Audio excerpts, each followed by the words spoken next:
Pastor, você é gay? Eu sou gay, casado há 21 anos com o pastor Marcílio e tenho 2 filhos fruto de uma adoção homoafetiva. Meu Deus do céu. Mas você acha que você é usado por Deus e que você vai pro céu? E muito usado, porque a Bíblia diz em Romanos 8 que nada pode nos separar do amor de Cristo. Então a minha sexualidade, ela não é capaz de me separar do amor de Cristo. Isso e somente isso ele tá certo. Nada poderá nos separar do amor de Deus. Deixa eu falar uma coisa aqui com vocês. O problema não está somente na homossexualidade, na prostituição, no adultério, na fornicação, em tantos outros pecados. O pecado, ele é a ponta do iceberg. O maior problema que está embaixo, que a gente não consegue ver, é que o ser humano se perdeu do caminho de volta para Deus. E nesse caminho, ele foi afogado pelos seus prazeres, pelo pecado, e com a ajuda de Satanás, que vem cegando as pessoas, o ser humano só vai se afundando nas trevas. Um pai ou uma mãe, ele ama o filho independente das práticas que esse filho toma. Existem muitos pais sofrendo hoje em dia porque um filho está com problemas em drogas, em bebidas, em prostituição e tantas outras coisas. Pais que têm filhos que foram presos, mas nem por isso o amor do pai e de uma mãe oscila. Pelo contrário, eles sofrem pelas escolhas do filho.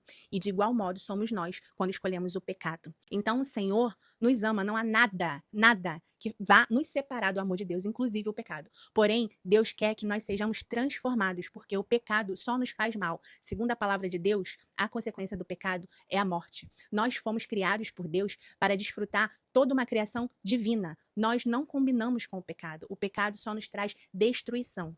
E aí o que acontece nos dias de hoje? Igrejas estão sendo abertas de acordo com as suas doutrinas para poder receber pessoas onde elas se sintam à vontade em elas manterem o pecado delas e também cultuar e amar o Senhor. Sendo que a palavra de Deus diz que o evangelho é um só. E Paulo disse lá em Gálatas 1, versículo 8, que se qualquer pessoa ou até mesmo um anjo pregar qualquer outro evangelho que não seja a Cristo, que seja considerado amaldiçoado. Então nós não podemos flexibilizar ou inventar um outro evangelho a não ser o de Cristo Jesus.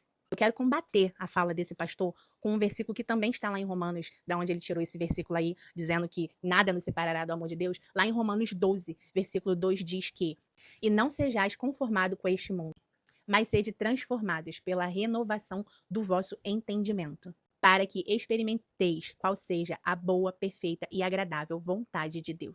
A vontade de Deus é perfeita e Ele deseja que a gente não se conforme com esse mundo, mas transforme a nossa mente e a gente possa ter um entendimento que a vontade dEle, que é de nos proteger e de nos advertir contra o pecado, é porque Ele nos ama e Ele de fato continuará nos amando e nada nos separará desse amor. E para isso precisamos, enquanto filhos, obedecer e amar ao Senhor e ficar longe do pecado.